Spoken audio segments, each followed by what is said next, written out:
Hi, I'm Rachel, and this is my author's answer video for September 2023.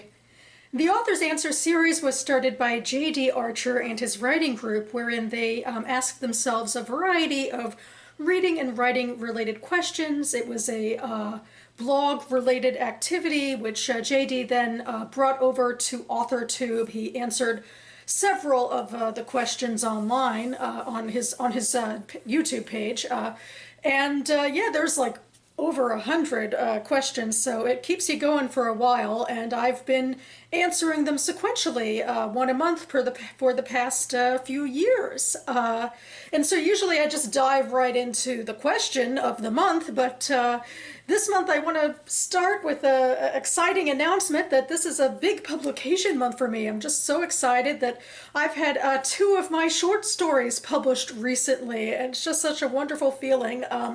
Hopefully I'll get this up Friday morning, at which time my short story Lashon Hara will be appearing on Fiction on the Web, which publishes short stories Mondays and Fridays.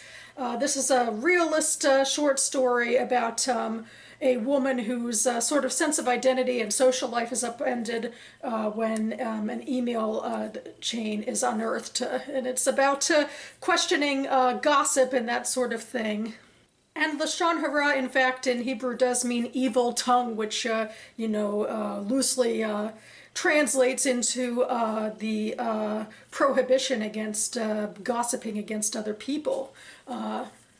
And anyway, there is also some Jewish content in the story. I will link it down below.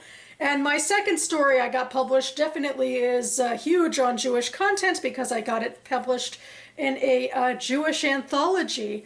And this anthology is called the Days of Awe Anthology because it came out just last week, coinciding with the high holidays. And the editor's idea for it was that the stories would be about Jews saving themselves from persecution and the joy in sort of being centered in our own stories.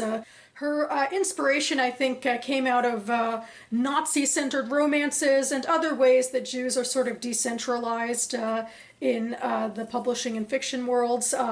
In fact, you can read her introduction where she talks about her inspiration for free on the Amazon page, which I'll link down below. And so she sent out a call, which I answered, about writing a story about Jews facing anti-Semitism and getting themselves out of it, and I decided to write a post-apocalyptic short story about it, which is my first foray into genre, I suppose, as a short story form. I am also trying to write a fantasy novel. And the story is called Mishkan, which again relates to Jewish subject matter. Mishkan is the Hebrew word for the tabernacle that the Jews took with them into the wilderness in the Bible. And I'm really excited. I feel kind of, cuddly in a way to be included with the other authors. There's 12 other authors in this collection who are writing about this theme in different ways.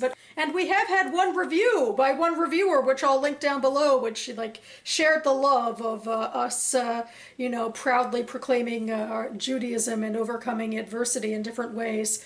And I admittedly haven't read any of the other stories yet, although I want to. I'm kind of waiting for what I hope is coming soon, which is a paperback option, which I believe our editor is looking into. But for now, you can get the Kindle version online at the link I'll leave down below in case you're interested in this anthology. And here is the cover, which also is getting a lot of praise and has a nice kick-ass feel. So yeah, there's my big publishing news. It comes in, huge waves, and then there's lulls, and I think that's pretty normal for most writers. But September has been a great month for me, and I'm so grateful to have these stories out in the world, so thankful for the people who helped me craft them and revise them, and I hope everyone who reads them will like them. Okay, and from here we'll go on to the purpose of this video usually, which is to answer the author's answer questions. This month I am up to question number 78, which is talking about writer superpowers, which is, rather than, flying or going invisible, that sort of thing, a sort of superpower you would want for yourself to make the writing process easier. And the thing that's jumping most to mind to me right now, I guess it's jumped to mind to me for a while, probably ever since watching The Matrix, when they could download knowledge into their heads like that, is I would love to automatically have that sort of knowledge about the physical world. Because I feel like when I'm drafting, some of the things that take me the longest are doing research just to understand physical environs. I'm probably a person who exists too much in my own head with a lot of interiority and character-driven stuff, but sometimes you have to describe the world around the characters to ground people, and I just feel like it takes forever for me to understand how the physical world works and what I'm trying to describe, and it's just so much time and effort and energy, and I really want to, automatically understand that stuff and write it down and then get to what seems like the more complicated work of, talking about motivations or themes or that sort of thing. The stuff that I feel like should actually take longer in drafting than the stuff that's sort of 101 factual, I suppose. So I would love to have that knowledge and that confidence in my knowledge to write that sort of stuff much more quickly than I write it. It's so strange sometimes when I take forever on a scene and then I read it back and it just like, it feels like it goes so quickly and I'm like, oh my gosh, it took so long to research this, little part of it. But yeah, that's what I would love. I'd love to download that sort of knowledge, at least, physical, factual knowledge that, just to automatically become a Renaissance woman about that sort of stuff at least.